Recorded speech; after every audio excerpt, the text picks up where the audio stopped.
Sejahtera untuk kita semua, Om Swastiastu, Namo Buddhaya, salam kebajikan, Rahayu, salam Pancasila, Merdeka.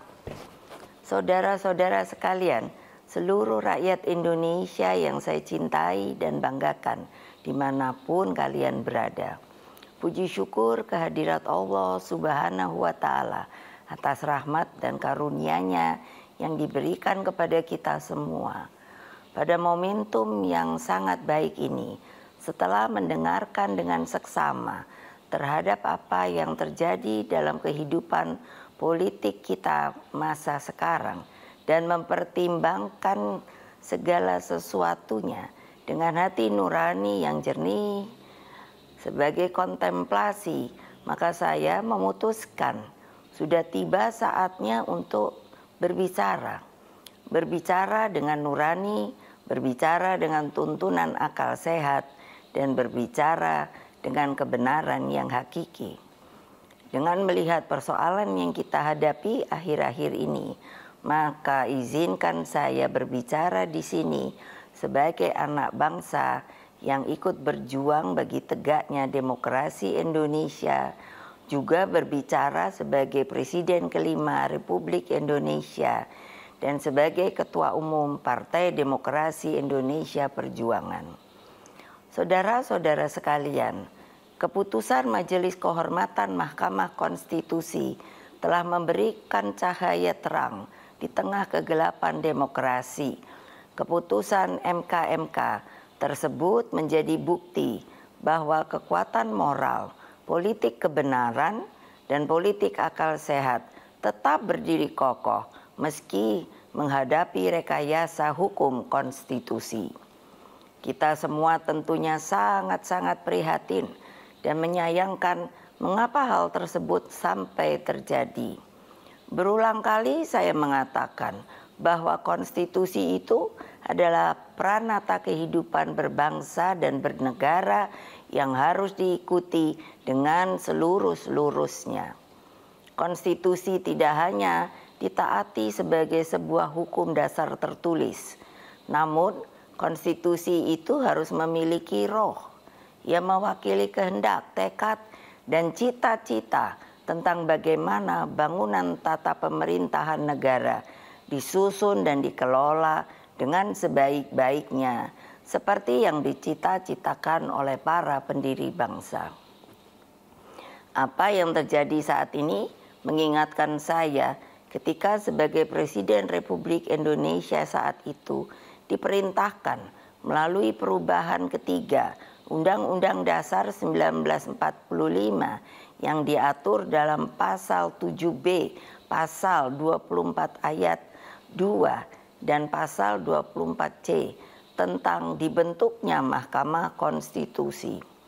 Dari namanya saja, Mahkamah Konstitusi ini seharusnya sangat-sangat berwibawa, memiliki tugas yang sangat berat dan penting guna mewakili seluruh rakyat Indonesia di dalam mengawal konstitusi demokrasi.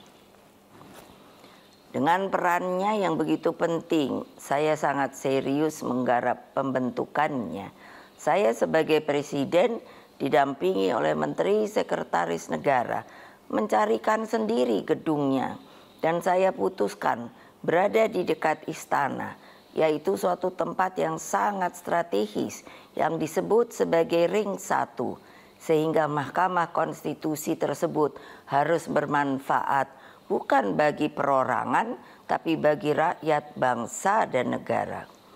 Saya ingat waktu itu, Ketua MK yang pertama adalah Pak Jimli Asidiki, dan saya sangat berterima kasih atas segala konsistensinya selama ini. Saudara-saudara sekalian, seluruh rakyat Indonesia yang saya cintai dan banggakan, dengan seluruh suasana kebatinan terkait pembentukan MK ini, apa yang menjadi kehendak rakyat melalui reformasi adalah suatu perlawanan terhadap watak dan kultur pemerintahan yang pada waktu itu memang sangat otoriter. Dalam kultur otoriter dan sangat sentralistik ini lahirlah nepotisme, kolusi, dan korupsi. Praktek kekuasaan yang seperti inilah yang mendorong lahirnya reformasi.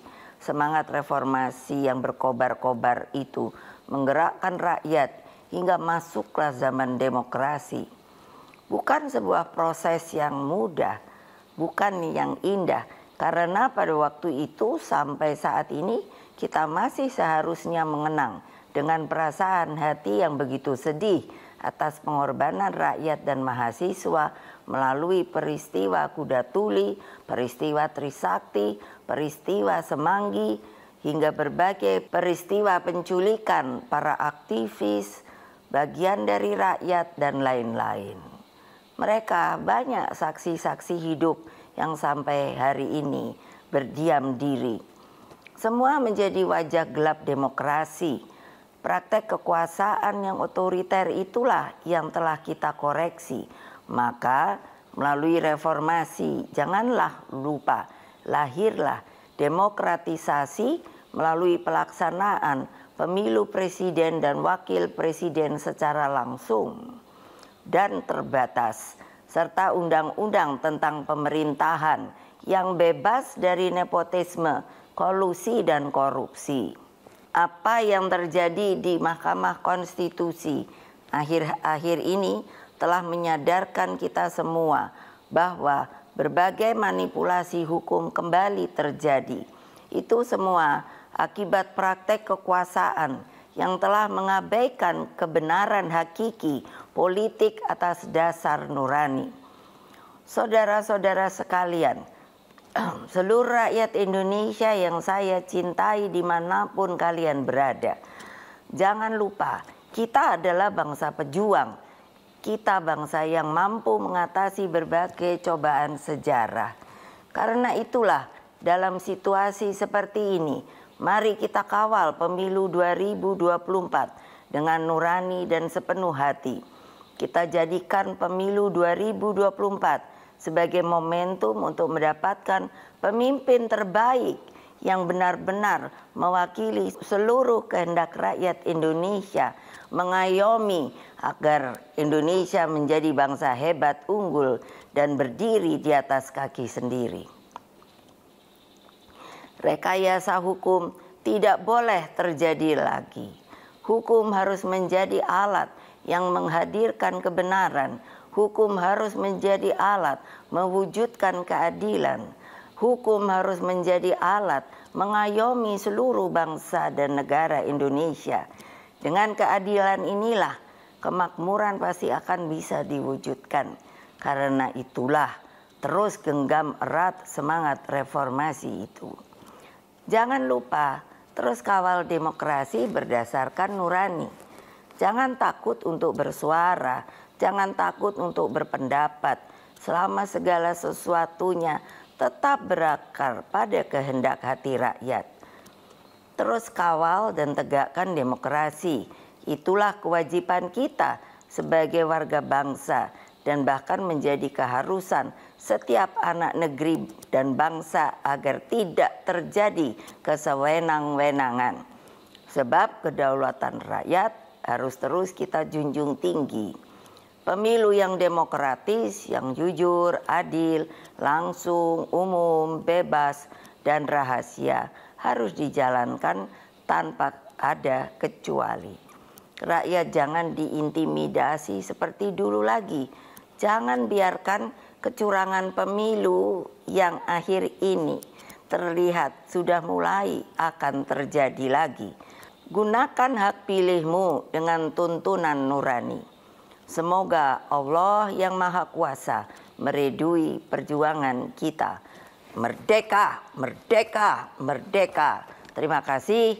Wassalamualaikum warahmatullahi wabarakatuh. Om Santi, Santi, Santi Om Rahayu.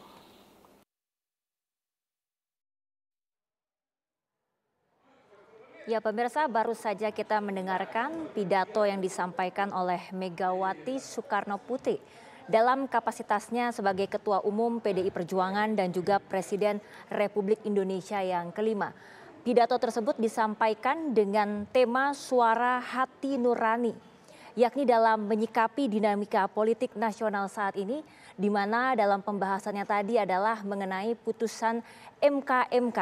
Kemudian beliau juga menyampaikan mengenai kecurangan pemilu yang mulai terlihat. Ia juga menghimbau kedaulatan rakyat harus dijunjung tinggi, kemudian juga semangat reformasi, meminta masyarakat memilih dengan hati nurani, melihat dengan kebenaran yang hakiki. Beliau juga menceritakan kembali bagaimana sejarah berdirinya MK. Ketika itu ia bersama dengan Mensesnek mencarikan lokasi untuk Mahkamah Konstitusi di wilayah Ring 1 dekat dengan istana.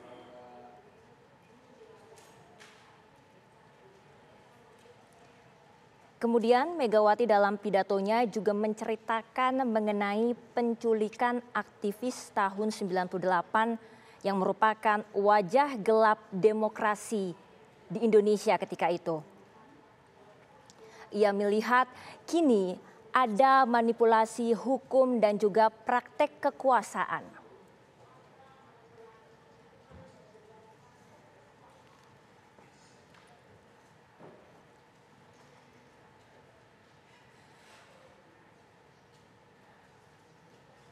Pemirsa, Breaking News TV One akan segera kembali usai jeda.